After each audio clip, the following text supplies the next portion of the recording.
CCQ question number CCQ 4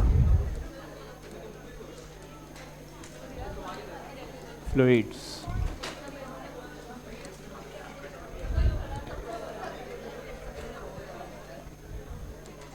चलिए करिए इसको अपने आप। इसमें हिंट देता हूं, बर्नौलीज थ्योरम का यूज होगा। बर्नौलीज का यूज होगा।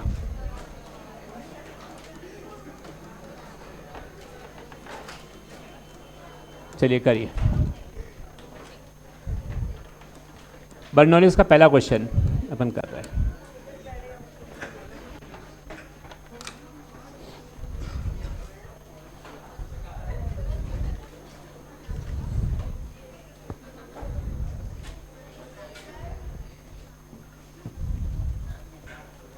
आज हम बर्नौलीज थ्योरम के क्वेश्चन करेंगे और वेलोसिटी ऑफ एफ्लक्स और वेंचुरीमीटर, जो इसके दो एप्लीकेशन है, वो पढ़ेंगे।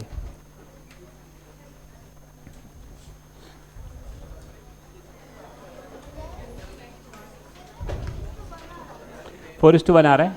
कैसे किया? बर्नौलीज से किया था। गुड। क्या नाम है तुम्हारा? श्रेया।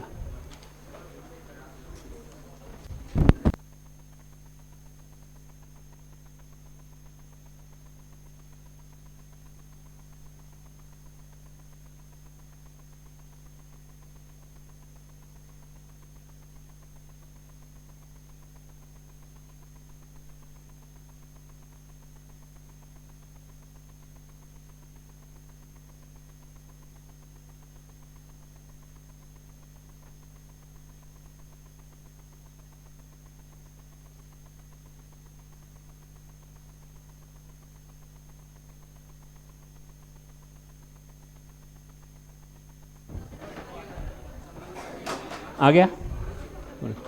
बाकी लोग करो। देखो, दो तीन बच्चों का आंसर, दो लड़कियों का एक लड़कों का आंसर आ गया है। बाकी लोग भी करो। और क्या नाम था उसका? सेमी।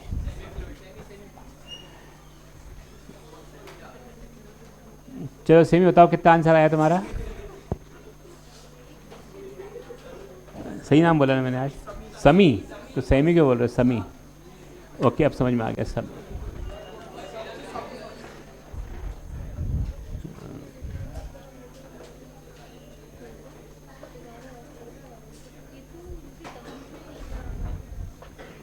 करो इस क्वेश्चन को।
पुरुष तो बना रहे नहीं, देखते वो याद नहीं है।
देखो क्वेश्चन में लिखा हुआ है एक आइडियल फ्लूइड है,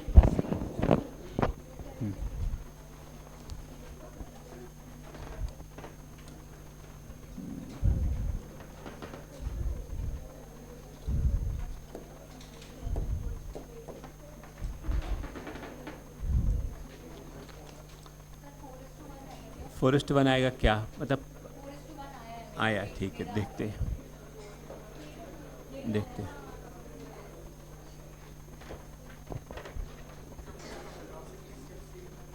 वेलोसिटी सेम लग रही है। अच्छा देखो, बर्नौलीज थ्योरम के बारे में अगर हम बात करें तो बर्नौलीज थ्योरम, बस बातें बंद, अब नहीं समझाना, सुनो। बर्नौलीज थ्योरम होता है कि सभी प्रकार की जो एनर्जी का सम है हर क्रॉस सेक्शन पर सेम होता है। बहते हुए लिक्विड में कौन कौन सी एनर्जी होती है? प्रेशर एनर्जी और काइनेटिक एनर्जी और पोटेंशियल पर यूनिट वॉल्यूम के लिखी है मैंने, is equal to pressure energy, kinetic energy और पोटेंशियल एनर्जी। जिसमें से क्वेश्चन में हमको दिया गया है कि दोनों तरफ का प्रेशर सेम है, ये सेम है तो कैंसिल हो गया, फिर रो कॉमन लेके भी कैंसिल हो जाएगा, और यहाँ स्क्वायर है, V2 के ऊपर भी स्क्वायर है। अब हमें यहाँ पर देखिए, हम तो ऐसा बोल सकते हैं कि V1 square minus V2 square, या V2 square minus V1 square कर लेते, क्योंकि हमें H2 हमें H1 माइनस H2 दिया हुआ है, ये H1 है,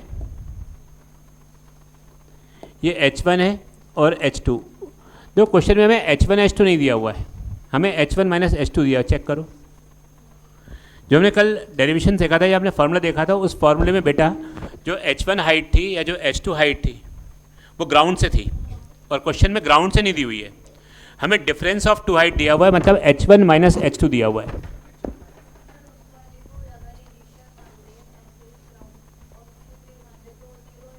बिल्कुल बिल्कुल, तो अभी हमको जो दिया हुआ है वो H1 माइनस H2 दिया हुआ है डायरेक्ट, ये बात समझ में आ रही है? ग्राउंड से हमने कल पढ़ा था H1 H2, मेरे इस फॉर्मूले में ये H1 H2 ग्राउंड से थी हाइट, समझ में आ रहा है? ये क्लियर है? और यहाँ पर क्वेश्चन में H1 माइनस H2 दिया, तो मैं सबको इधर ले आता हूँ ताकि H1 माइनस H2 मिल जाए। तो V1 square plus g H1 minus H2 को मैं लिख सकता हूँ यहाँ पर V2 स्क्वायर। देखो जरा, क्वेश्चन में H1 माइनस H2 दिया हुआ था, तो यहाँ से V1 स्क्वायर देखें तो V1 हमको दिया हुआ है 4, 2 का स्क्वायर 4, G की वैल्यू 10 ले लेते हैं, H1 माइनस H2 क्वेश्चन में 3 दिया हुआ है, इज इक्वल टू V2 का स्क्वायर।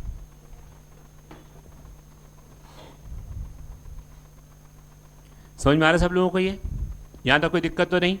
हमें दिया है V1 स्क्वायर, 2 दिया हुआ है वहाँ पर, और प्लस रो तो कैंसिल ही हो गया था हमारे पास, और यहाँ पर हो गया G H1 माइनस H2, और H1 माइनस H2 की वैल्यू क्वेश्चन में 3 दी हुई है, तो हमने 10 इंटू 3 लिख दिया यहाँ पर। 10 3 जा 30 प्लस 4 34, तो आप बोल सकते हो जो V2 स्क्वायर है वो 34 हो गया, तो V2 की वैल्यू कितनी हो जाएगी? Root of 34। बताओ, इसमें कोई डाउट हो तो पूछो पहले।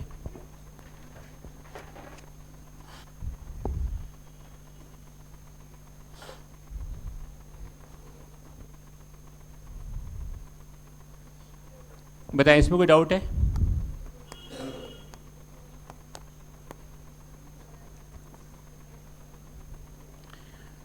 P1 plus half rho V1 square rho g H1, P2 plus half rho V2 square rho g H2, जिसमें से P और P कैंसिल हो गया, प्रेशर सेम है, और रो दोनों में था कॉमन लेके कैंसिल, तो V1 square plus g H1 minus H2 it is equal to हो जाएगा V2 का स्क्वायर।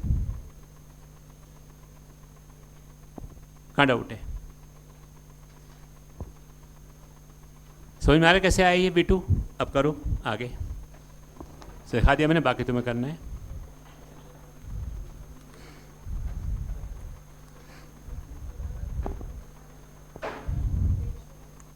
हाँ बोलो, कुछ गलत लिख दिया क्या मैंने?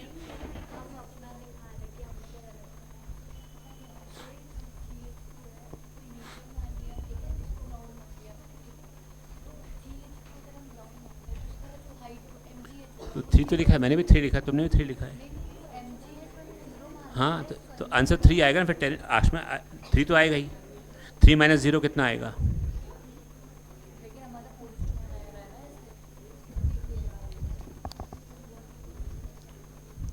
तुमने v का स्क्वायर नहीं किया यहाँ पर? 2 का स्क्वायर 4 होगा ना? 2 का स्क्वायर कहाँ किया तुमने? तो क्या कर दिया ये? और यहाँ पर भी अपॉन 2 है, एक ये 2 बचा हुआ है। ये 2 बचा हुआ है, 64 इंटू 2, तो v2 स्क्वायर इक्वल टू कितना आ रहा है? 64। तो v2 की वैल्यू कितनी हो जाएगी? 8। अब कर लो फटाफट, इसका आंसर निकाल लो कितना आ रहा है। बर्नौलीज थ्योरम में कहा था इक्वेशन ऑफ कंटिन्यूटी का यूज भी होता है एरिया के लिए, तो बताओ कितना आ जाएगा ये? a1 v1 equal to a2 v2, तो a1 upon a2 equal to v2 upon v1, मतलब 8 अपॉन 2 इज इक्वल टू 4।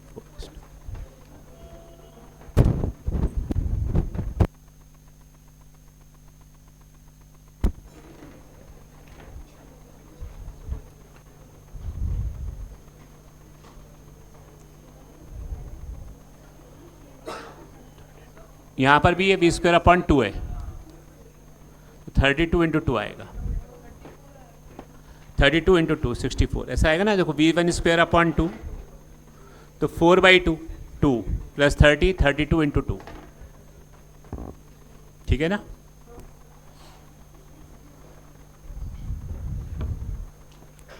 कितने बच्चों का ये आंसर आया था? 4:1, सही है। अब अगला करो 11th अपने आप। हाँ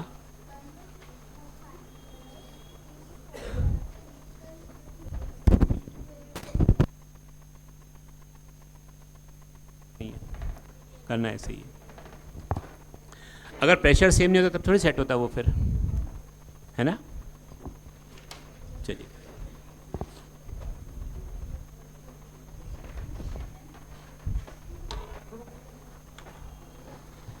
क्वेश्चन नंबर 11 करो।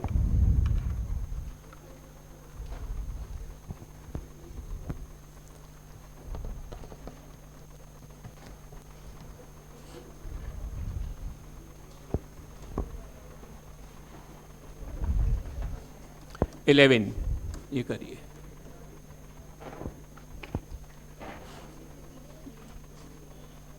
तुम्हारी CCQ कहाँ है बेटा? तुम्हारी CCQ कहाँ है? वहीं है, तुम्हारी कहाँ है? हाँ चलो आगे आ जाओ, फिर आगे आके बैठो।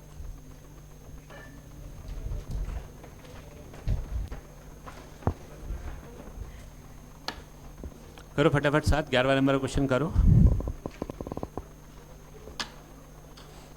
करिए। Question number 11। बर्नौलीज थ्योरम में ज़्यादातर टाइम उसके एग्जाम्पल पूछे जाते हैं कि किसके ऊपर बेस्ड है प्रिंसिपल, जो 4-5 कल दिखाए थे। बाकी न्यूमेरिकल आएंगे तो यही जो कर रहे हैं वैसे ही आते हैं न्यूमेरिकल।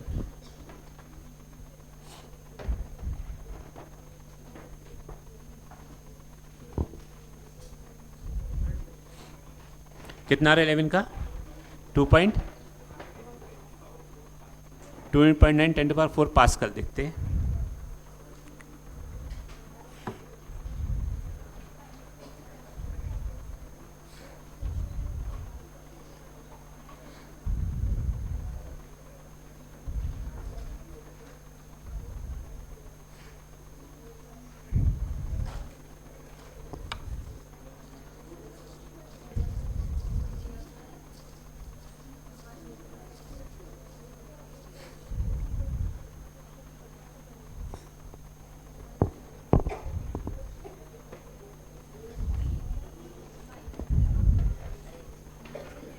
करो फटाफट।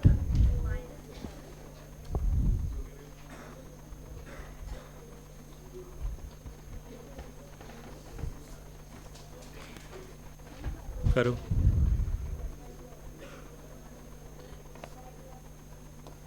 Question number 11।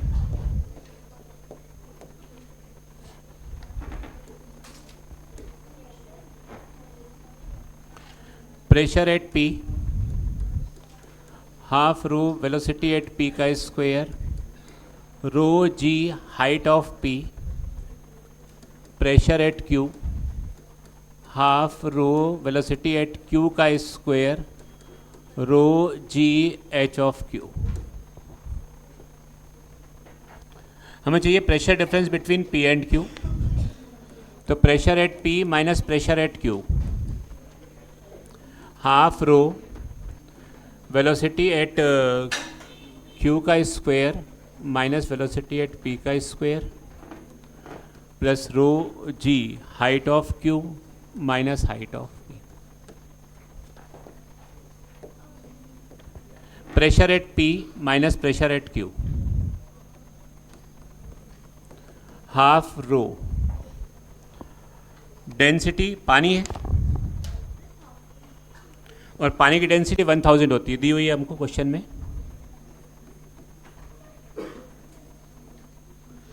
Velocity at Q हमको देखो, इसमें वेलोसिटी एट क्यू नहीं दी हुई, वेलोसिटी एट पी दी हुई है। हाँ वेरी गुड। तो A at P, V at P is equal to A at Q. तो वैल्यू निकालो, यहाँ पुट करो, सब वैल्यू पुट करो, आंसर निकालो।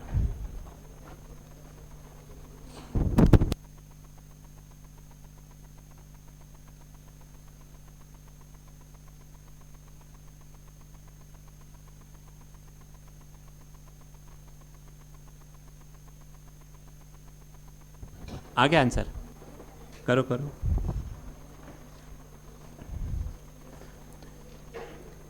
Area at P 4, 10 to the power minus 3, velocity at P1, area at Q 8,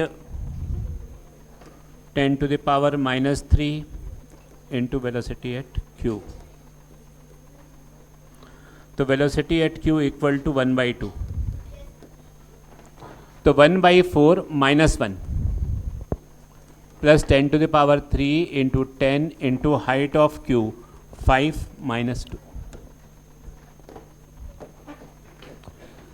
Pressure at P minus pressure at Q is equal to 10 to the power 3 और 1 minus 4 minus 3/4, तो minus आ जाएगा और 3/4 plus 10 into 10 to the power 3 into 3, ये answer है। समझ में आ रहा है? ऊपर नेगेटिव साइन आ रहा है एक, क्योंकि ये वाली वैल्यू छोटी है, बड़ी है तो नेगेटिव आएगा ही। 1 - 4 - 3। अब सॉल्व कर लो इसको। 10 to the power 3 दोनों में से कॉमन ले लेते हैं, तो यहाँ बचेगा -3/8 और यहाँ बचेगा 30। इतना पास्कल या न्यूटन पर मीटर स्क्वायर बोल सकते हो। सॉल्व कर लें इसको। 240 - 3 हो जाएगा,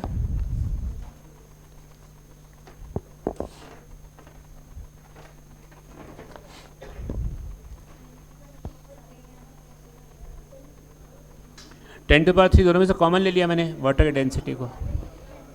क्या आ रहा है?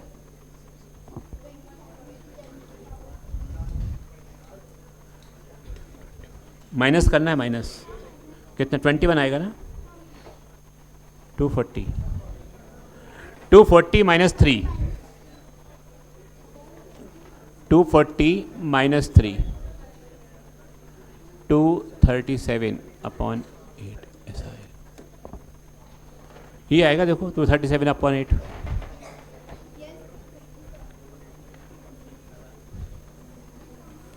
To 237/8 into 10 to the power 3। बाकी आप सॉल्व कर लो, पॉइंट वाइट में निकाल लो आंसर करके कितना आएगा। क्या आ रहा है? कैसे प्लस कर दिएगा तुमने? अब जो भी आएगा काटो ना। 237/8 कितना आएगा? 8 × 16,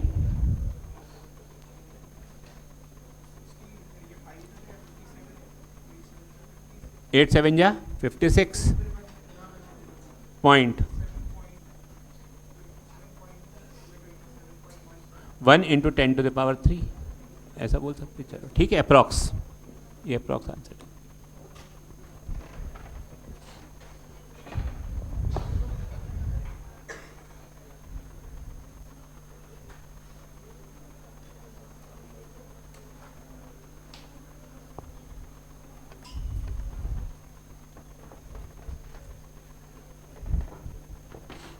चलो इसमें कहीं कोई डाउट हो आप पूछ लो, आप इसको समझ में आ गया क्वेश्चन?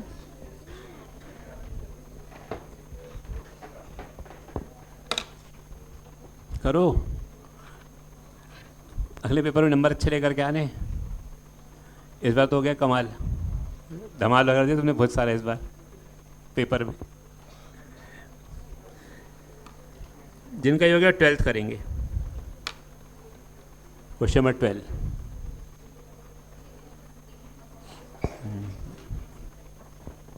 ट्वेल्व करो,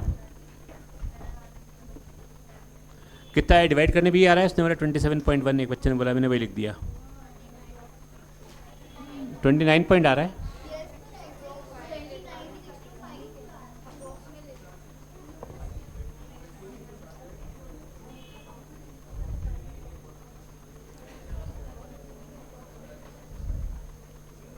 $29.625, चलो हाँ 29.625 10 to the power 3 हो सकता है।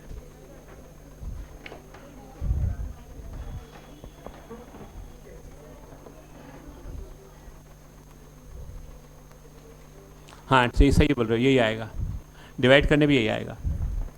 29.625 10 to the power 3 अप्रॉक्स।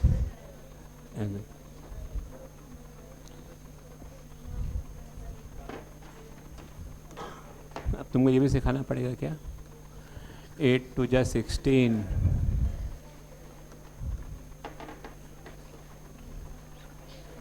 8 9 जा 72,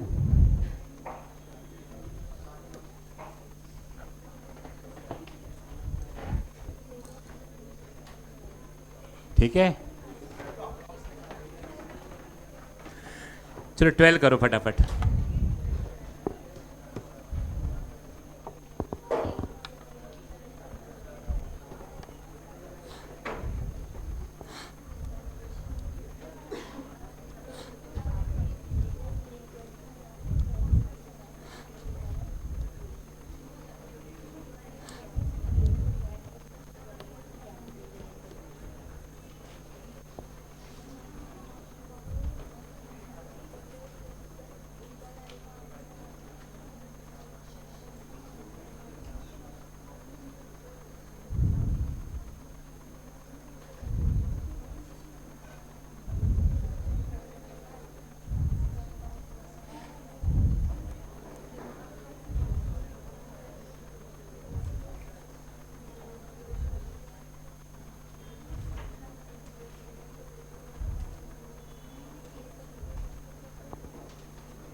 बताओ 12 का आंसर कितना आ गया?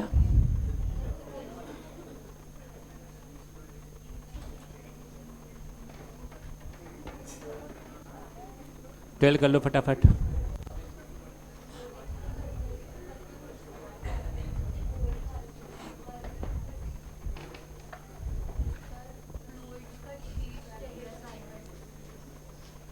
असाइनमेंट हाँ मिलेगा, अभी ये ख़त्म हो दो पहले, फिर ये कम इसको सिटी स्टार्ट होगा ना। हाँ ये ख़त्म हो जाए तो सरफेस टेंशन स्टार्ट होगा तब मिलेगा। अभी सरफेस टेंशन स्टार्ट होगा 2 क्लास बाद, फिर मिल जाए, परसों मिलेगा असाइनमेंट। मिक्स रहते हैं ना, क्वेश्चन छाटने पड़ेंगे उसके अंदर फिर तुम लोगों को, इसलिए जो मिक्स रहते सारे, इसलिए परसों मिल जाएगा। कल DMTS होगा, एक DMTS 3 बर्नौलिस पे होगा, उसके पूरे एप्लीकेशन आएंगे, जो कल पढ़ाऊंगा वो भी आएगा उसके अंदर। नहीं होगा अभी, एटोमाइज़र बचा है, एफ्लक्स बचा है, अगले ना अगली वाली CCQ वो पूरी बर्नौलिस की है। हाँ चलो 12 करो फटाफट। क्वेश्चन नंबर 12 देखो, कुछ बच्चे लोग तो खाली बैठे हुए हैं, नहीं कर रहे, जो पढ़ने वाले वो कर रहे हैं, जो सिलेक्शन वाले वो कर रहे हैं, जिनको नहीं होना सिलेक्ट वो बैठे रहेंगे, बाद में भी बैठे रहेंगे, अभी भी बैठे रहेंगे। क्योंकि अगर जब अपन खाली बैठे हुए हैं, बाकी बच्चे का अपन भी कर ले, हो सकता है अपना सिलेक्शन भी हो जाए, साथ साथ निकल जाए अपन भी उस साल ही, सेम ईयर में। कोई डाउट है तुम्हारा? डाउट? आंसर भी नहीं, बस पूछता हूँ मैं आंसर। 12 करें।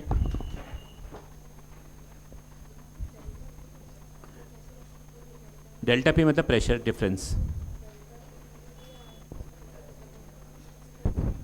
क्या बोल रहे हैं क्वेश्चन?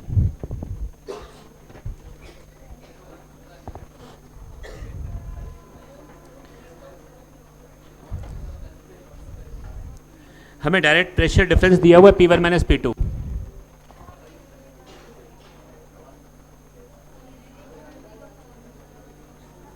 हमको यहाँ P1 माइनस P2 डायरेक्टली दिया हुआ है। अगले क्वेश्चन प्रेशर डिफरेंस करो। बाकी बर्नौलीज थ्योरम में बार बार इक्वेशन ऑफ कंटिन्यूटी का यूज़ होता है, वेलोसिटी निकालने के लिए बार बार यूज़ होता है। एरिया दिया हो, V दिया हो, तो आप बार बार उसका उपयोग कर सकते हो।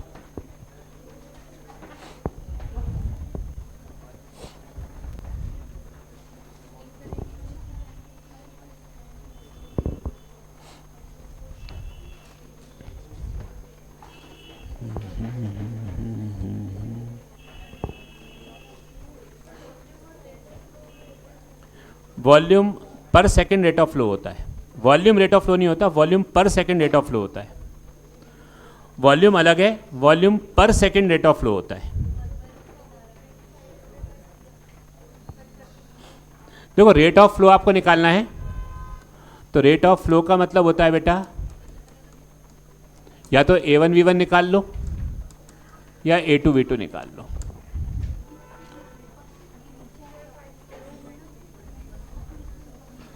रुको रुको रुको रुको, इसमें रुको, ये 12 छोड़ दो अभी। 12th वेंचुरी मीटर बेस्ड है, 12 छोड़ दो, अभी नहीं बनेगा। रुको, 12 सिखाना है मुझे। 13 करो, 13, 12 मत करो। 12 सिखाऊंगा, अभी नहीं सिखाया। 12 वेंचुरी मीटर है, वेंचुरी मीटर भी सिखाया नहीं है।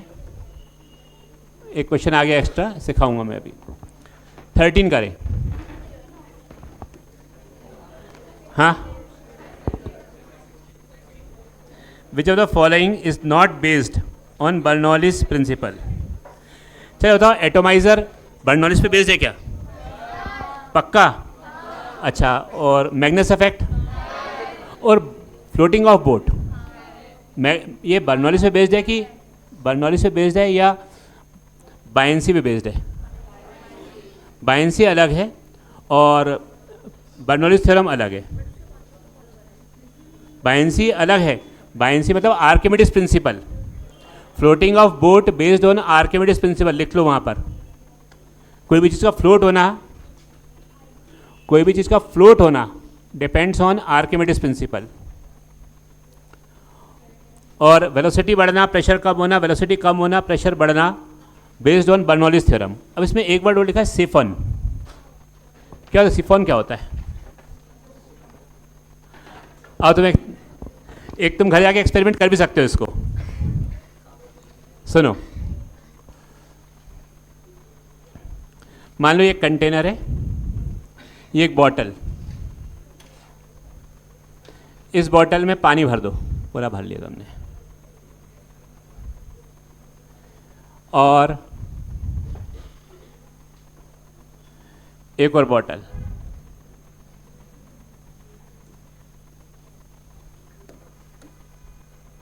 ये खाली बॉटल है, दोनों एक ही लेवल पर रख देना ऐसे।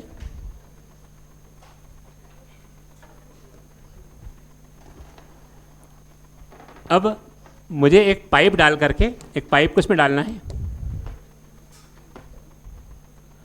और पाइप ऐसे डालेंगे और ऐसे रख देंगे। बताओ इसमें पानी आएगा क्या? नहीं, अभी मैंने ऐसा रख दिया, पानी आएगा क्या इसमें? हाँ, पक्का? सब सही से बताओ, आएगा कि नहीं आएगा? पक्का? अच्छा, अब मान लो यहाँ पर ना तेजी से फूकना स्टार्ट करो, फूक मारना स्टार्ट करो। यहाँ खींचना नहीं है, यहाँ नहीं खींच रहे हम, पाइप को पकड़ेंगे, यहाँ पर सिर्फ फूक मार रहे हैं ऊपर। तो फूक मारेंगे तो अंदर वेलोसिटी बढ़ जाएगी, कम हो जाएगी, और प्रेशर, और यहाँ प्रेशर, तो ये पानी आना स्टार्ट हो जाएगा बिना मुंह से खींचे। याद है पेट्रोल, अगर अपने को निकालना हो, पेट्रोल चोरी करना हो, तो पाइप, या तो पाइप यहाँ लगाओ मुंह अपना, मुंह में पेट्रोल घुस जाएगा, या फिर ऊपर से बॉटल में फूक मारो, तो यही होता है सिफन।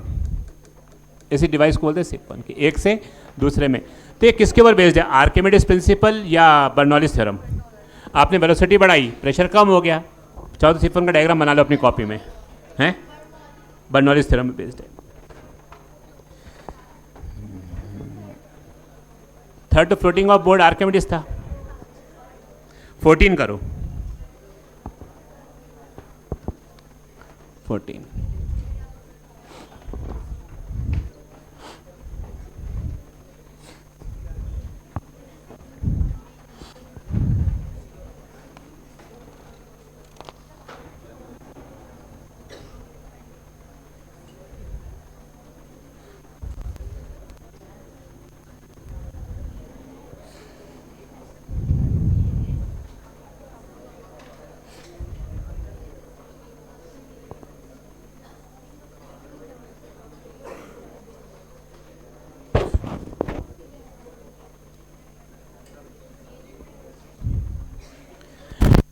अपलिफ्ट निकालना है, मतलब क्या निकालना है आपको? अपलिफ्ट, हाँ, हाइट निकालना है।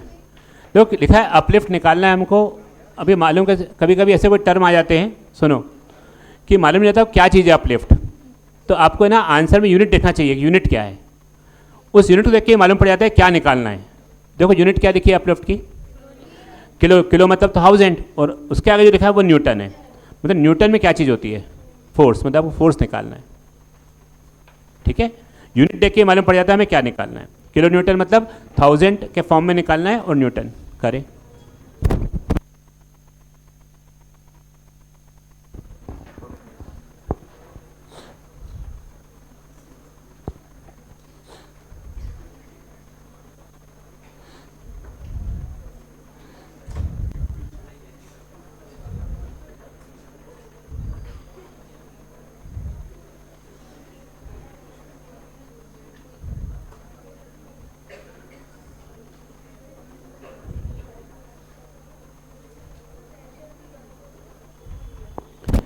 अच्छा, प्रेशर का फॉर्मूला क्या होता है? Force upon area. तो फोर्स का क्या होगा? प्रेशर इनटू एरिया, और प्रेशर डिफरेंस होगा यहाँ पर, क्योंकि दो पार्ट में लग रहा है। याद है कल हवाई जहाज उड़ाया था अपन ने, उसके विंग बनाए थे ऐसे। तो force equal to pressure difference into area. अब करें इसको।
पहले प्रेशर डिफरेंस निकाल लो, फिर फोर्स निकालना है तो प्रेशर डिफरेंस इनटू एरिया कर देना। आगे आंसर कितना आ रहा है? पहले प्रेशर डिफरेंस निकाल सकते हो बर्नौलिस से, P1 minus P2। P1 minus P2 निकाल लो। हवाई जहाज के विंग्स ऑफ एरोप्लेन मतलब हॉरिजॉन्टल है, और जब भी हॉरिजॉन्टल, ओ हेलो, बातें नहीं अब नहीं, जब भी हॉरिजॉन्टल ट्यूब होती है तो उस केस में हाइट को कैंसिल कर देते हैं। तो हाइट अगर कैंसिल कर दी तो P1 plus half rho V1 square is equal to P2 plus half rho V2 square. P1 minus P2 निकालो, फिर force equal to pressure difference into area कर दो। कर लो।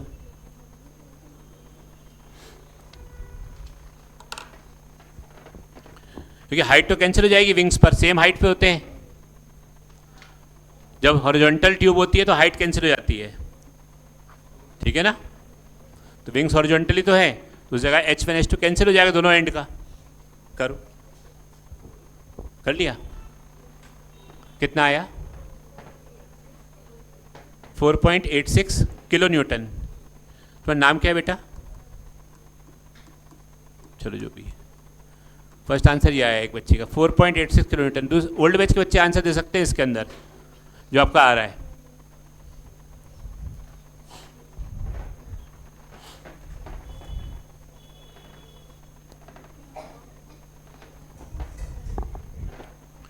P1 minus P2 is equal to half rho V2 का square minus V1 का square, half density question में हमको दी हुई है, हाँ 1.2 दिया, वेरी गुड। और V2 कितना दिया है 120 का स्क्वायर, 120 इंटू 120 माइनस 90 इंटू 90, तो हो जाएगा 0.6। और इसमें से ये 0 और 0 100 बाहर निकाल लें तो अंदर बचेगा 12 इंटू 12 माइनस 9 इंटू 9, ये देखो। तो P1 माइनस P2 बचेगा 0.6 इंटू 100 इंटू 144 माइनस 81,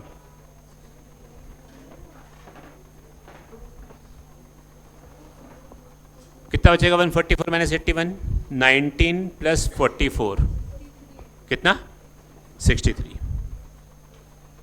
ये P1 माइनस P2 तो फोर्स इक्वल टू हो जाएगा P1 minus P2 pressure difference into area से मल्टीप्लाई कर लेना, आंसर आ जाएगा। डिवाइड बाई 1000 कर दोगे तो किलो न्यूटन में आ जाएगा।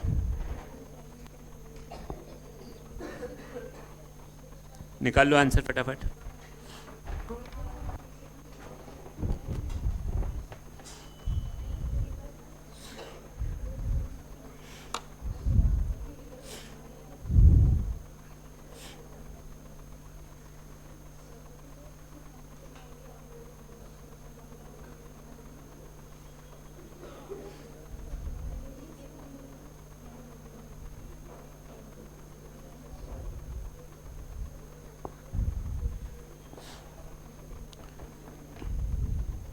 हो गया, कितना आंसर आ रहा है इसका? और किसी का आंसर आया है सॉल्व करने पे? कितना 11 4 1134.4, इतना ये न्यूटन में आया होगा। 1000 भी आया था साथ में, तो किलो न्यूटन। ये आंसर एक बच्चे का ये आ रहा है। दूसरा आंसर कितने बच्चों का फर्स्ट आंसर आ रहा है? फर्स्ट। सेकंड कितने बच्चों का आ रहा है? 113.4, सेकंड सही है। कहाँ गड़बड़ करी चेक करो बेटा।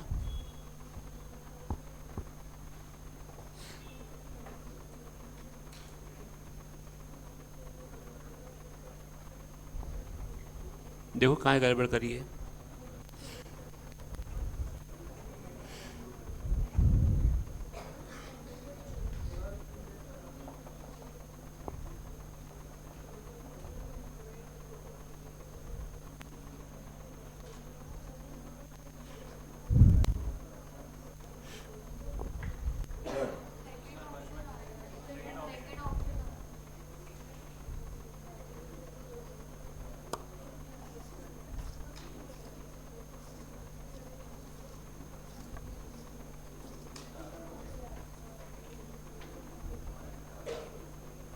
हाँ से 113 आ जाएगा, सही है।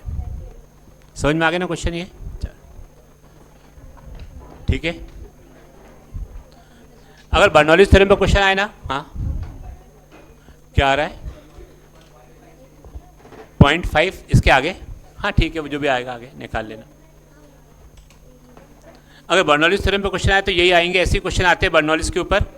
और डीएमटीएस में जो करोगे उसके इतना कर लोगे अच्छे से, बर्नौलीज से क्वेश्चन नीट में बन जाएंगे सारे। आइए आगे देखिए नेक्स्ट। बस अब बातें बंद, अब मैं समझा रहा हूँ, बातें बंद बेटा अब नहीं। दो कंसेप्ट बचे हुए हैं, दो एप्लीकेशन बचे हैं बर्नौलीज के। एक बचा है वेंचुरी मीटर, एक बचा है टॉरेसिलिस थ्योरम। तो पहले हम स्टार्ट कर रहे हैं टॉरेसिलिस थ्योरम। अब समझना है, कुछ लिखना कुछ नहीं है अभी। टॉरेसिलिस थ्योरम, और बातें भी नहीं करेंगे आपस में।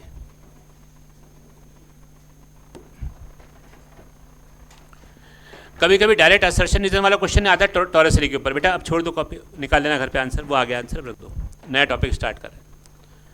ये कंटेनर है,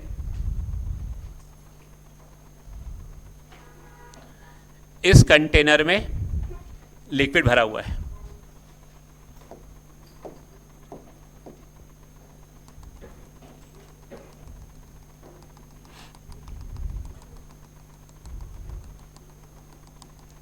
और ये हाइट है h।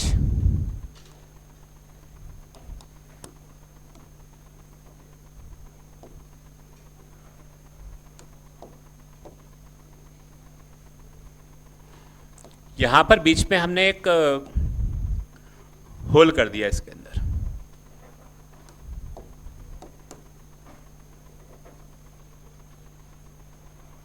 ये एक होल कर दिया है।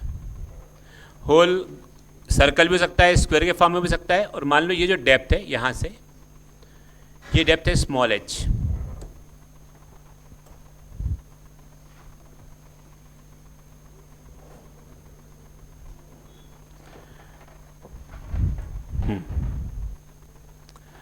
बताओ होल कर दे पानी बाहर निकलेगा कि नहीं निकलेगा? पहला क्वेश्चन ये है कि वहीं पड़ा रहेगा, निकलेगा ना।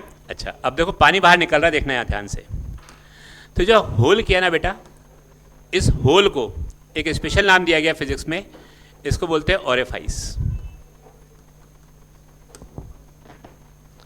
ये पतला सा जो होल है इसको बोलते हैं ओरिफाइस। इसका एरिया मान लो स्मॉल ए है और ये एरिया कैपिटल ए है, और हम मान के चल रहे हैं ए की वैल्यू बहुत बहुत ज़्यादा है एज कम्पेयर टू स्मॉल ए, ऐसा मान के चल रहे हैं अभी।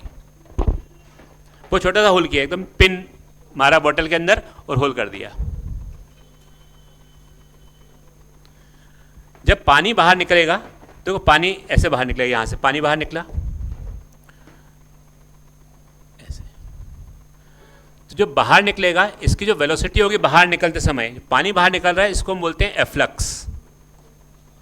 सिंपल भाषा में पानी बोलते हैं, बस फिजिक्स में एफ्लक्स बोला गया है। और किस वेलोसिटी से बाहर निकल रहा है उसको बोलते हैं वेलोसिटी ऑफ एफ्लक्स। तो पेपर में आपको डेप्थ दी होती है, बोलते हैं वेलोसिटी ऑफ एफ्लक्स बताओ कितनी होगी, पानी कितनी दूर जाके गिरेगा, टाइम कितना रहेगा, सब चीज़ें पूछ सकते हैं इसके अंदर। वो सब चीज़ें सीख रहे हैं अपन।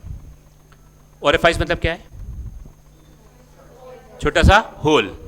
जो बच्चे लोग अभी तक किसी कारण से एब्सेंट थे, आज वो क्लास में बैठे हैं, तो अब समझे नया टॉपिक स्टार्ट हुआ है।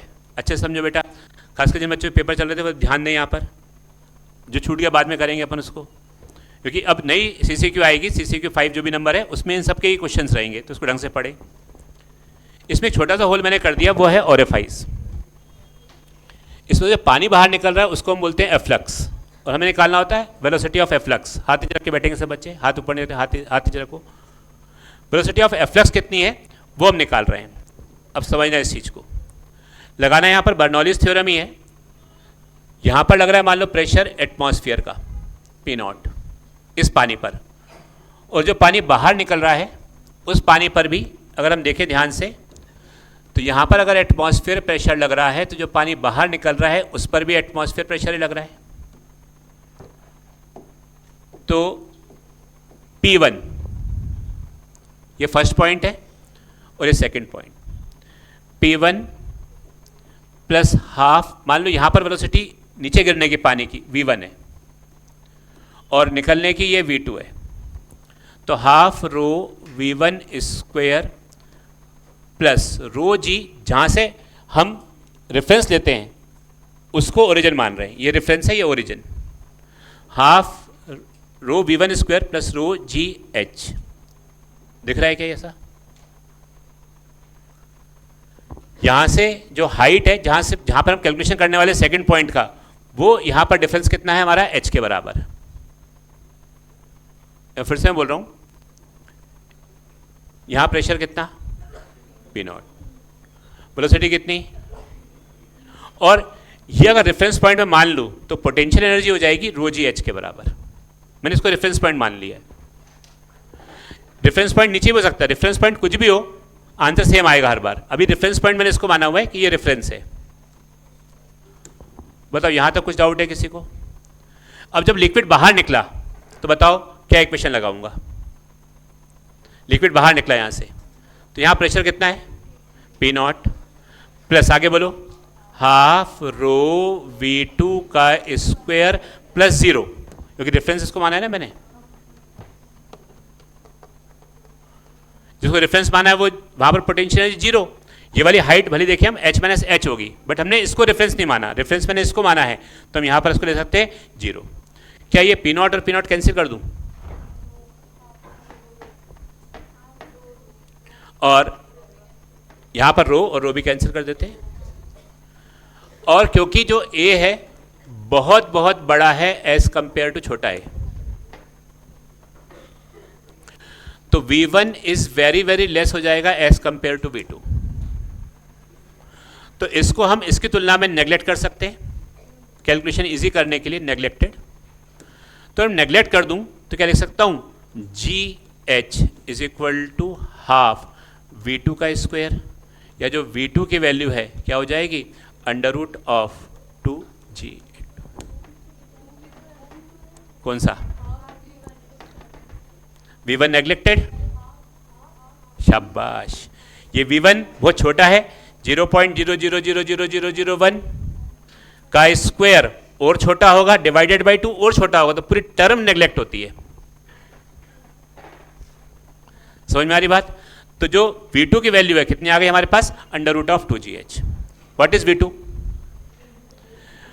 टॉप पर है जो निकल रहा है, velocity of efflux, velocity of efflux. अब अगर मान लो यहां पर हम इसको छोड़ दें, से ये एक बॉल होती है यहां पर, अब इस फ्लूइड को भूल जाओ, फ्लूइड भूल गए, ये इस बॉल को अगर मैं छोड़ दूं और ये फ्री फॉल है, जब यहां तक गिरेगी तो इसके पास जो वेलोसिटी आएगी वो कितनी आएगी। आप फ्लूइड भूल जाओ, हाइट देखो h, बताओ कितनी वेलोसिटी आएगी, अंडर रूट 2। तो क्या हम ऐसा बोल सकते हैं दोनों लगभग लगभग सेम है, एग्जैक्टली सेम नहीं है। क्यों, क्योंकि हमने V1 को नेग्लेक्ट किया था, ये उससे कुछ ज्यादा है, हल्की से ज्यादा है, बट बहुत हल्की से ज्यादा उसको अप्रोक्सीमेटली सेम बोलते हैं, एग्जैक्टली सेम नहीं है। अब देखो टॉर्सली थ्योरम क्या होती है, सुनना, ये क्या है, वेलोसिटी ऑफ, अब तुमसे बुलवाऊंगा, वेलोसिटी ऑफ एफ्लक्स। कहां से निकल रहा है वेलोसिटी ऑफ एफ्लक्स, सुनो, velocity of efflux through an orifice is same as the velocity attained by the freely falling body up to the same height. Velocity of an efflux through an orifice is same as the velocity attained by a freely falling body up to the same height. अगर एक freely falling body को छोड़ दे तो उस height पर गिरने पर जो वो वेलोसिटी गेन करती उतनी ही वेलोसिटी वहां से निकलने वाले पानी की भी होती है। यही होती है टॉर्सली थ्योरम। समझ में आ रहा है सबको, ये क्या है, velocity of through an is same as velocity attained by a freely falling body up to the same height, but exactly same नहीं होती, हल्की से ज्यादा होती है, उसको हम नेग्लेक्ट कर देते हैं। आ रही बात समझ में, ये थी टॉर्सली थ्योरम। लिखो टॉर्सली थ्योरम कॉपी के अंदर पहले, फिर उसका प्रूफ लिखना। Velocity of an efflux, theorem लिखे फिर बाद में प्रूफ लिखना, पहले थ्योरम का स्टेटमेंट लिखेंगे। Velocity of an efflux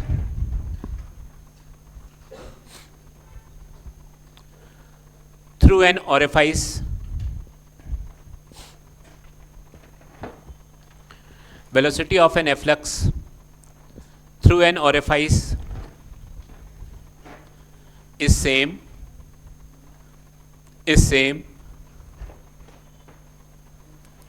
as the velocity attained by a freely falling body is same as the velocity attained by a freely falling body up to the same height is same as velocity attained by a freely falling body up to the same height।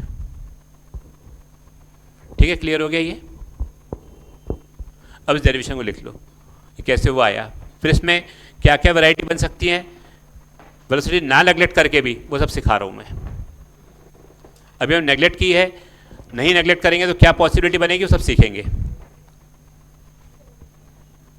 But हम orifice जब बोलते हैं तो whole का area बहुत छोटा लेते हैं as compare to base area, वो टॉप एरिया।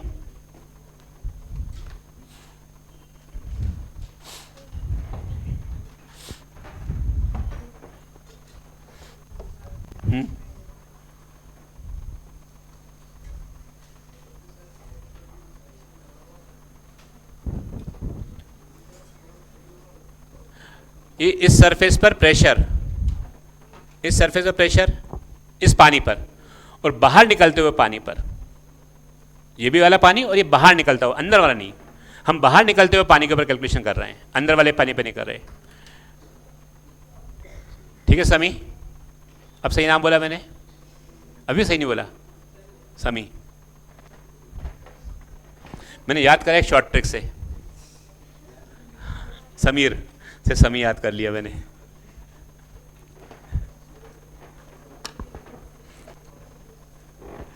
चलिए लिखे,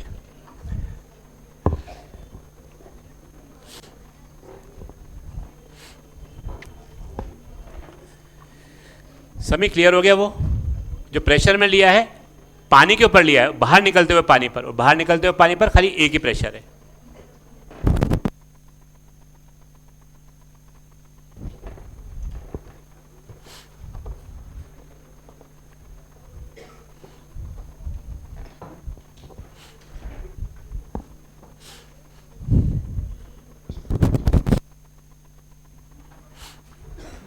पूरी फिजिक्स का सबसे कठिन चैप्टर होता है ये फ्लूइड।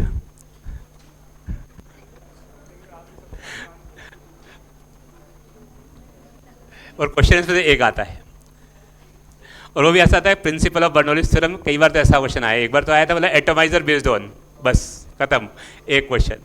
लेकिन कभी पेपर टफ बनाया तो इसमें से इस साल जो पेपर बनाया था उसका क्वेश्चन अगर अभी करेंगे अपन, अभी मतलब ऐसा क्वेश्चन था ऑल ओवर इंडिया में शायद 99.99% बच्चों से नहीं बना था इस बार फ्लूइड का क्वेश्चन, इसका ही करेंगे अपन, आएंगे उस पर। इतना टफ आया था वो, सबसे टफ क्वेश्चन पूरी शीट का वही था, पूरे नीट के पेपर का। अपन तो झटके में निपटाएंगे अभी।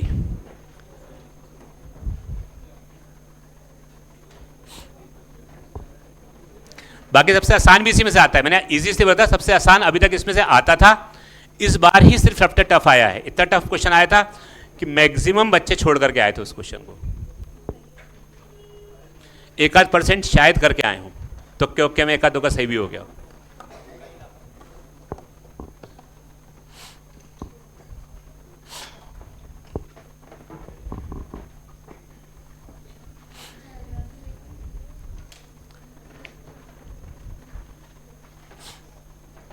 पूरे फिजिक्स में चाहे 11th का टॉपिक हो चाहे 12th का, इससे कठिन कोई चैप्टर ही नहीं है। जैसा पेपर इस बार आया था उसके हिसाब से, और जो अभी तक उसके पहले आता था तो इससे आसान कोई नहीं था, इतने सारे क्वेश्चन आते थे। इस बार दिया था उन्होंने एक क्वेश्चन मजेदार, तो इस बार टफ हुआ है वो चैप्टर, अभी तक तो आसान था उसके पहले, इसलिए मतलब बहुत ईजी है। फिर बाद में उसको टफ बोल दिया मैंने उसको, जब मैं उस लेवल पे आ जाऊंगा वहाँ पर, इस बार इस साल के पेपर के लेवल पे, तो थोड़ा सा सोचना पड़ेगा, दिमाग लगाना पड़ेगा। क्या हो गया? Come back.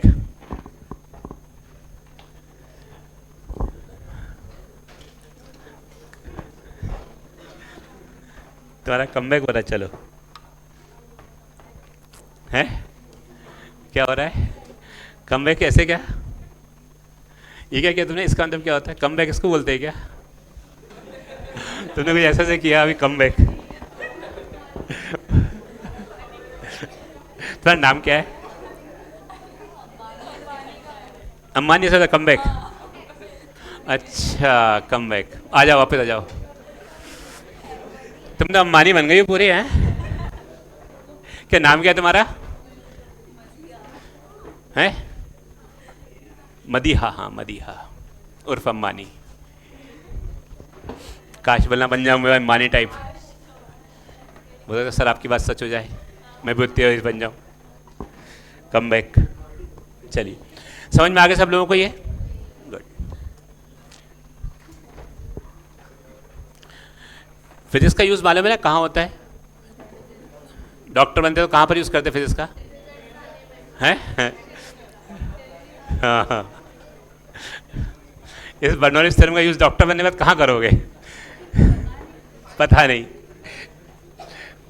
ब्लड निकलेगा ना किसी की बॉडी में से, कहाँ पे गिरेगा जा करके वो देखेंगे, और एफ में से कहाँ गिरेगा, रेंज कितनी होगी, कितने टाइम में नीचे गिरेगा, कितनी स्पीड से निकल रहा होगा, तो कैसा उसको बैंडेड लगाना पड़ेगा, कितने स्टिचेस लगेंगे, वो कैलकुलेट करेंगे।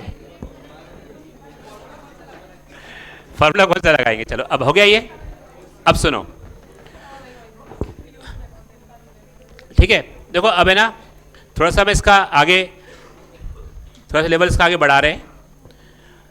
जरूरी नहीं है, देखो हमारे पास क्वेश्चन आएंगे वैसे ही आएंगे, अंडर रूट 2gh वाले ही आएंगे, लेकिन जरूरी नहीं है हर बार ये एरिया बहुत बड़ा हो और वेलोसिटी हम नेग्लेक्ट करें। होता है ये एरिया 10 हो या ये एरिया 0.2 हो और ये एरिया 1 हो, बहुत ज़्यादा नहीं हो। ये 0.2 है और ये 100 है, तब तो ठीक है, बट 0.2 है और 5 है 6 है तो हम नेग्लेक्ट नहीं कर सकते ना। मान लो कभी ऐसे एरिया आ जाए, ये A1 हो और ये A2 और हम A नेग्लेक्ट नहीं कर पा रहे हैं, B को नेग्लेक्ट नहीं कर पा रहे हैं, तो हमारी अप्रोच क्या होनी चाहिए वो सिखा रहा हूँ। बर्नौलीज थ्योरम तो लगा दी मैंने। बर्नौलीज थ्योरम में एक चीज़ का और यूज़ करते हैं हमें अगर वेलोसिटी नहीं मालूम होती तो काय का यूज़ करते हैं। मान लो V1 नहीं मालूम हमको, तो फिर हम इक्वेशन ऑफ कंटिन्यूटी यूज़ करते हैं। तो देखो मैं इक्वेशन ऐसे लिख रहा हूँ फिर से, अगर हम एरिया A और A दोनों को कंसिडर करेंगे, इनको हम कंसिडर कर रहे हैं और नेग्लेक्ट नहीं करने वाले वेलोसिटी, तो आप इसको ऐसा भी लिख सकते हो, देखो P1 plus half rho V1 square, बस बातें नहीं, अब मैं लिख रहा हूँ, अब बातें नहीं, बीच में तुमको अंबानी बना दिया था, अब नहीं, रो जी H रेफरेंस पॉइंट हमने वही ओरिफाइस को माना है, P2 plus half rho V2 का स्क्वायर प्लस 0, ये कैंसिल हो गया था। अब ये बोल सकते हैं A into V1 is equal to A into V2, तो V1 के बदले हम छोटा a अपॉन बड़ा A इंटू V2 भी लिख सकते हैं। बताइए समझ में आ रहा है क्या? A1 V1 equal to A2 V2, बातें नहीं करें पीछे।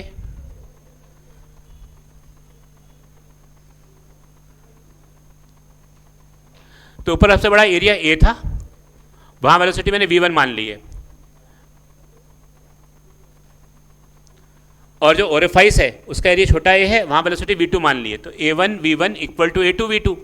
तो V1 को ये भी लिख सकते हैं, तो इस इक्वेशन में पुट कर दें तो हाफ V1 की जगह A अपॉन A का स्क्वायर और V2 का स्क्वायर, दिख रहा है सबको ये? ठीक है, plus GH is equal to V2 square by 2।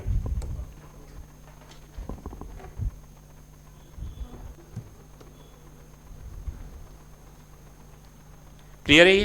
अच्छा, अब मेरे को V2 निकालना है, तो V2 को एक तरफ ले जाता हूं मैं, GH को यहीं पढ़ने देते हैं। GH is equal to V2 square by 2 बाहर हो गया, और बचेगा यहां पर A बाय A का होल स्क्वायर माइनस 1। सोच के देखो,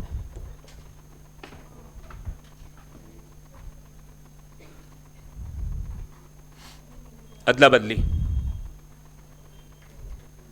ठीक है। तो क्या ऐसा बोल सकते हैं, V2 की वैल्यू 2GH अपॉन छोटा a अपॉन बड़ा A का होल स्क्वायर माइनस 1।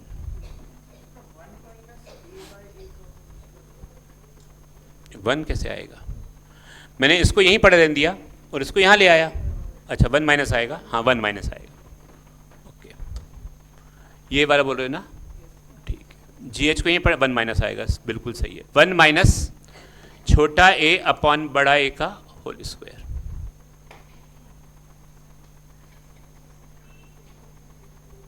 यहां पर भी 1 माइनस छोटा a अपॉन बड़ा A का होल स्क्वायर। समझ में आ गया सब लोगों को अब ये? अरे यस और नो कुछ तो बोलो। अच्छा, मान लो ऐसा होता कि बड़ा वाला एरिया बहुत बड़ा होता, कितना होता? तो छोटा a अपॉन बड़ा A बहुत छोटी वैल्यू आती, बड़ी वैल्यू आती, ये बहुत बड़ा होता, ये छोटी आती कि बहुत छोटी आती? स्क्वायर और छोटा होता, हटा देते तो क्या बचता? 1। तो आंसर क्या बचता? ये बचा था अपने पास। लेकिन अगर नहीं हो, एरिया भी दिया गया हो, तो फिर velocity of efflux under root 2GH upon 1 minus छोटा a अपॉन बड़ा A का होल स्क्वायर से हमको कैलकुलेट करना पड़ेगा। ठीक है, लिख लो।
क्लियर हो गया? अब ये करें क्वेश्चन, लिख लिए फॉर्मूला। अपने को फॉर्मूला ये वाला याद होना चाहिए, और अगर ए नेगलेक्ट करेंगे तो वेलोसिटी ऑफ एफ्लक्स √2gh हो जाएगा, और मैक्सिमम टाइम हम ये नेगलेक्ट करके चलेंगे, हम वेलोसिटी ऑफ एफ्लक्स इसी से काम करेंगे √2gh से। ये h क्या है? h ऑफ वाटर है या h ऑफ कंटेनर है? ये इसमें h क्या, what is h? Depth of water की डेप्थ ऑफ कंटेनर? देखो पानी यहां तक भरा है, कंटेनर थोड़ा बड़ा था, इसमें लेते हैं। अब जरूरी थोड़ी हर बार कंटेनर पूरा भरा हो, तो ये जो है कितनी वाटर की डेप्थ है वो हमें चाहिए रहेगी। यहां सरफेस से होल जो है इस फॉर्मूले में h, मान लो यहां से मैं, ये डिस्टेंस है 5 सेंटीमीटर और ये डिस्टेंस है 2 सेंटीमीटर। बताइए h क्या लेंगे हम, 5 सेंटीमीटर या 2 सेंटीमीटर? इस फॉर्मूले में मुझे h रखना है, तो हम कहां से ऊंचाई लेंगे, कंटेनर के टॉप से या पानी के सरफेस के टॉप से? तो 5 लोगे कि 2 लोगे? ये बात याद रखना, जो इसमें h है वो पानी के टॉप से गहराई है, कंटेनर के टॉप से गहराई नहीं है। चाहो तो लिख लो उसके अंदर, it is a depth from the surface of water, not from the top surface of container. h is the depth from the surface of water, not from the surface of container. h is the depth from the surface of water, not from the surface of container.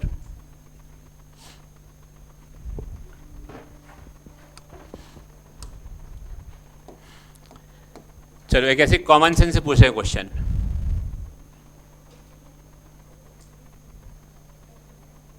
ये पानी ऐसे भरा हुआ पूरा लबालब,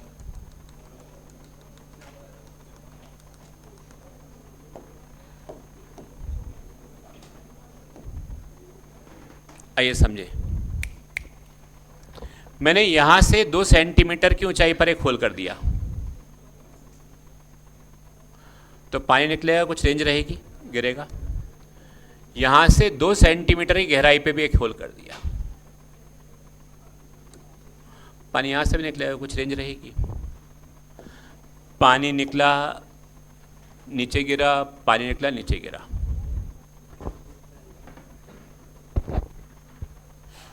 और ये जो पूरी हाइट है इसकी वो हमको दी हुई है, ये पूरा पानी भरा हुआ और ये पूरी हाइट हमको दी है, मान लो ये हमको दिया है 20 मीटर, 10 मीटर मान लेते हैं।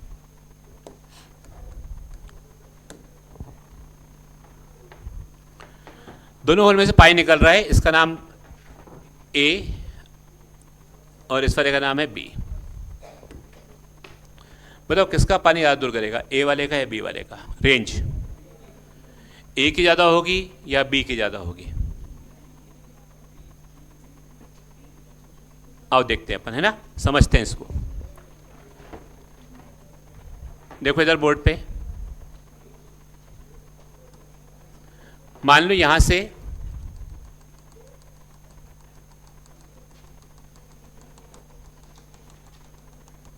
ये बहुत इंपॉर्टेंट टर्म पे आ रहे हैं अब अपन। यहां से मैंने ये डेप्थ ले ली कैपिटल H,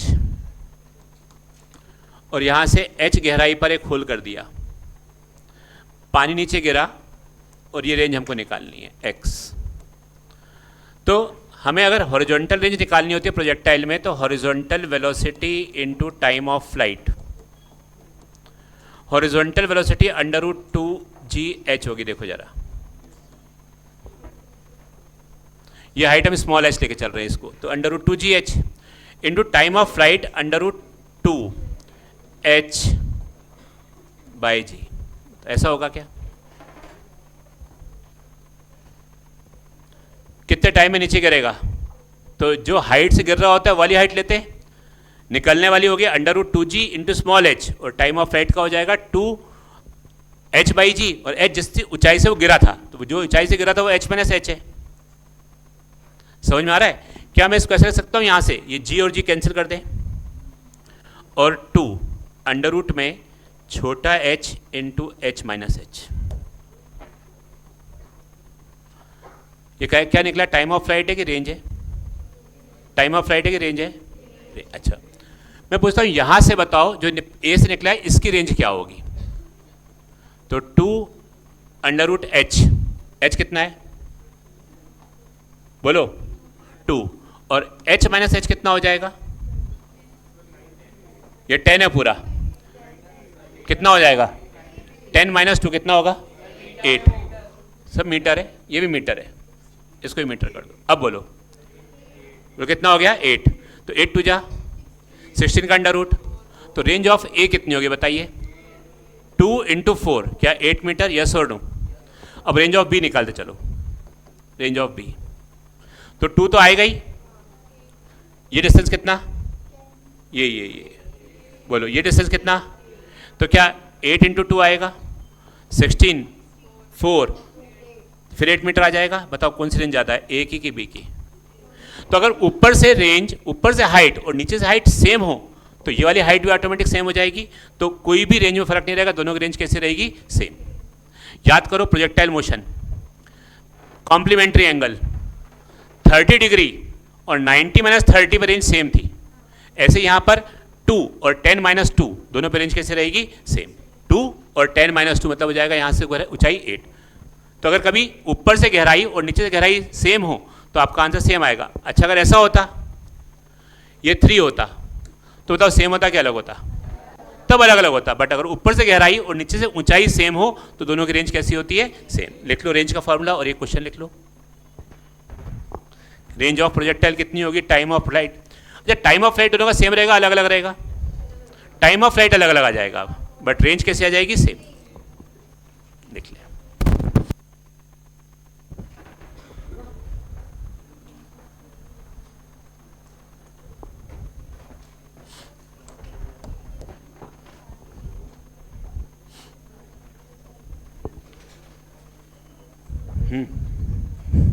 क्या इतने गौर से क्या देख रहे हो? उसको सड़ा सा क्वेश्चन है, कुछ भी तो नहीं है इसमें।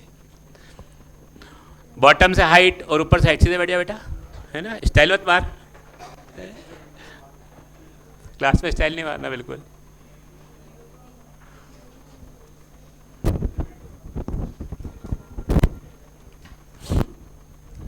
मैंने अभी क्वेश्चन पूछूंगा फिर मैं। डिफाइन फोर्स, सबसे बड़ा क्वेश्चन फिजिक्स का।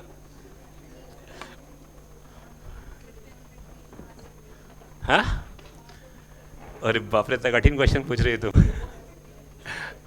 तो चलो लगे जाएंगे, ऐसे क्वेश्चन पूछोगे difference between mass and wait.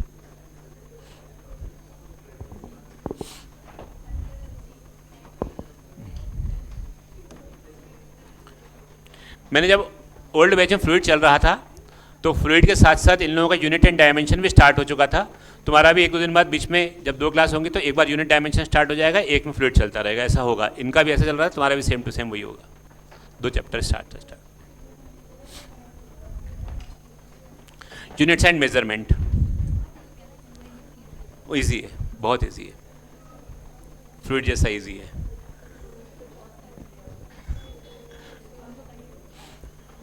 Fluid में अगर कंसेप्ट क्लियर है ना, फ्लूइड में तो टफ नहीं है फिर वो। अगर आप एक कंसेप्ट नहीं बन रहे तो फिर फ्लूइड से टफ कोई चैप्टर नहीं है, और जिस चैप्टर में कंसेप्ट बन गए फिर उससे आसान कोई नहीं है।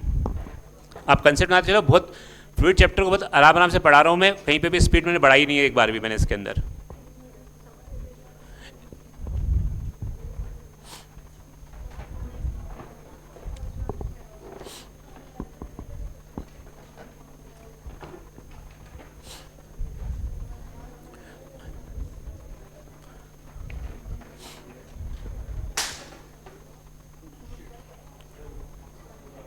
क्या हुआ?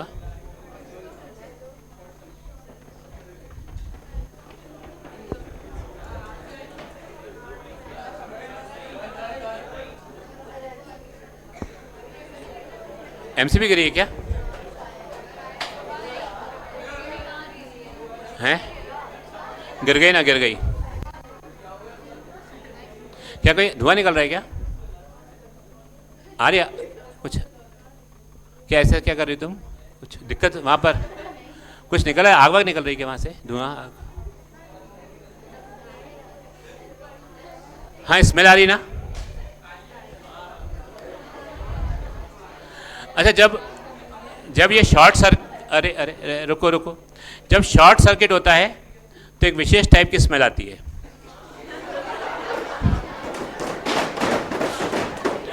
और उसका रीज़न है, विशेष टाइप की जो स्मेल होती है वो ओजोन की स्मेल होती है। ऑक्सीजन के मॉलिक्यूल्स उस हाई टेम्परेचर पर जब स्पार्क होता है रिएक्शन करके ओजोन बनाते हैं और वो हमें स्मेल महसूस होती है। तो ऐसी कुछ महसूस हो रही है कि पीछे ओजोन की स्मेल नहीं ना, फिर ठीक है। आगे देखिए, जल्दी देखो जल्दी।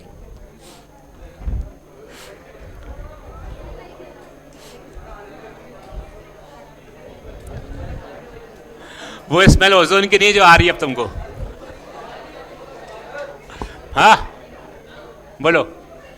हाँ बीच में पढ़ाने तुम बात कर सकते हो, कुछ पूछ सकते हो मुझसे, मैं किसी को मना नहीं करता। इस समय डिस्कस कर सकते हो आपस में एक आध मिनट, लेकिन जब पढ़ाऊंगा तब नहीं।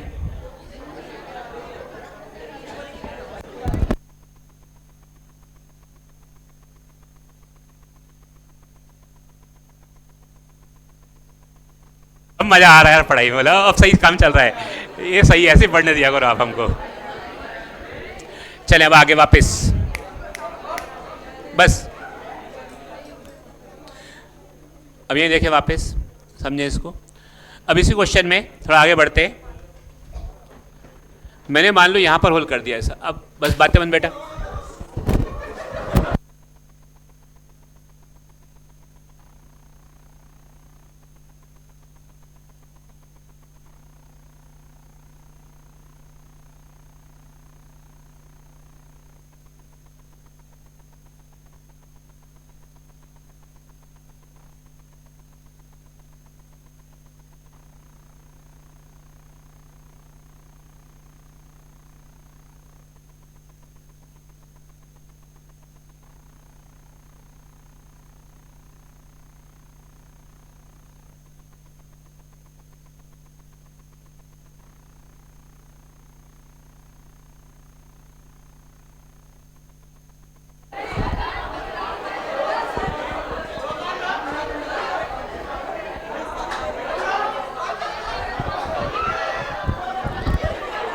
शोर नहीं, आप